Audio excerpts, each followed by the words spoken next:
तुम्ही पण त्यातलेच आहात का हॉटेलसारखं चमचमीत घरी बनवून खाणारे? तर तुमच्यासाठी मी एक अशीच हॉटेलसारखी रेसिपी घेऊन आलेली आहे। तंदुरी पनीर मसाला एकदम साध्या आणि सोप्या पद्धतीने बनवलेली आहे। घरातल्या साहित्यामध्ये 50 ग्रॅम पनीर आहे, लाल मिरची पावडर 1 चमचा घातलेला आहे, छोटा चमचा आहे हा, हळद एकदम थोडीशी हळद घातलेली आहे, थोडंसं मीठ।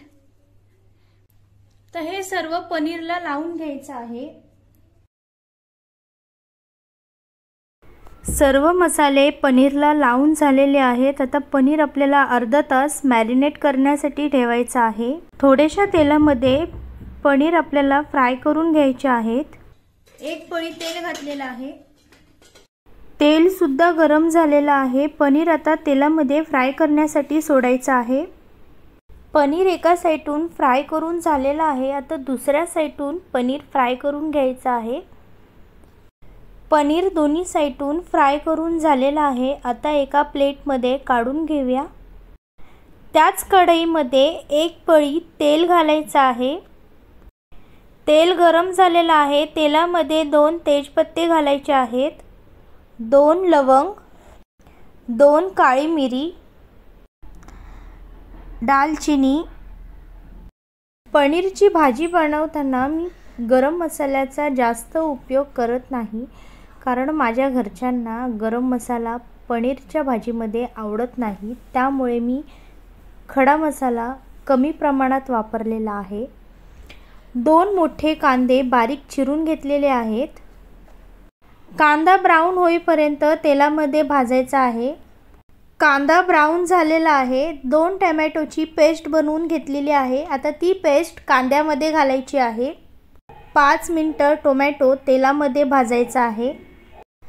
5 मिनिटं झालेली आहेत। टोमॅटो तेलामध्ये मिक्स करून झालेला आहे। चमचा लसूण अद्रकची पेस्ट घातलेली आहे। 5 मिनिटं टोमॅटोमध्ये मिक्स करायचं आहे, जोपर्यंत लसूण अद्रकचा कच्चा वास जात नाही तोपर्यंत। अर्धी वाटी दही घातलेला आहे। दही मस्त तेलामध्ये मिक्स करून घ्यायचं आहे। दह्याला सुद्धा मस्तपैकी असं तेल आलेलं आहे। आता त्यामध्ये 1 चमचा लाल काश्मीरी पावडर घालायची आहे, 1 चमचा जिरा पावडर, 2 छोटे चमचे धना पावडर। सर्व मसाले मिक्स करून घ्यायचे आहेत। दह्याला सुद्धा तेल सुटलेलं आहे आणि सर्व मसाले भाजून झालेले आहेत। आता आपल्याला त्यामध्ये गरम पाणी घालायचं आहे।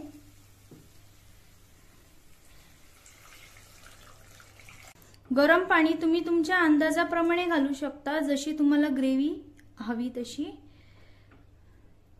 चवीनुसार मीठ घालायचं आहे। मीठ आधी पनीरला लावून घेतलं होतं, त्या अंदाजानेच मीठ घालायचं आहे। उकळी आलेली आहे। आता 10 मिनिटं प्लेट झाकायची आहे आणि उकळून रस्सा द्यायचा आहे आणि त्यानंतर त्यामध्ये पनीर घालायचं आहे। 10 मिनिटं झालेली आहेत। आता प्लेट काढून घेऊया आपण। ग्रेव्हीमध्ये पनीर घातलेलं आहे। आता 10 मिनिटं आपल्याला पनीर व्यवस्थित ग्रेव्हीमध्ये शिजून द्यायचं आहे।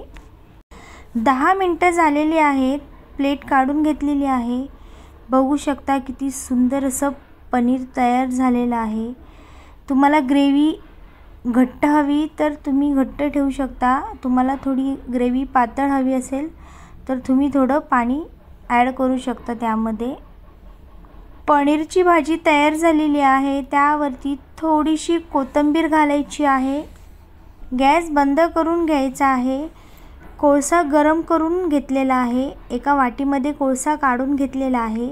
आता ती वाटी आपल्याला पनीर मसाल्यावरती ठेवायची आहे आणि त्यावरती अर्धा चमचा तूप घालायचं आहे आणि प्लेट झाकायची आहे 5 मिनिटासाठी। मस्त असा तंदुरी फ्लेवर येण्यासाठी आपण कोळसा ठेवलेला आहे। 5 मिनिटं झालेली आहेत। आता प्लेट काढून घ्यायची आहे। मस्त असं पनीरला तंदुरीचा फ्लेवर येत आहे मस्त। आता वाटी काढायची आहे आणि पनीर मसाला मिक्स करून घ्यायचा आहे परत एकदा। तंदुरी पनीर मसाला तयार झालेली आहे। ही रेसिपी जर तुम्हाला आवडली तर प्लीज तुम्ही घरी नक्की ट्राय करा आणि मला कमेंट बॉक्समध्ये सांगायला विसरू नका। जर तुम्ही माझ्या चॅनलवरती नवीन असाल तर प्लीज लाईक करा, शेअर करा, सबस्क्राईब करा आणि बेल आयकॉन दाबायला विसरू नका। तर अशाच नवीन नवीन रेसिपी घेऊन मी तुम्हाला पुन्हा भेटेन। तोपर्यंत बाय बाय।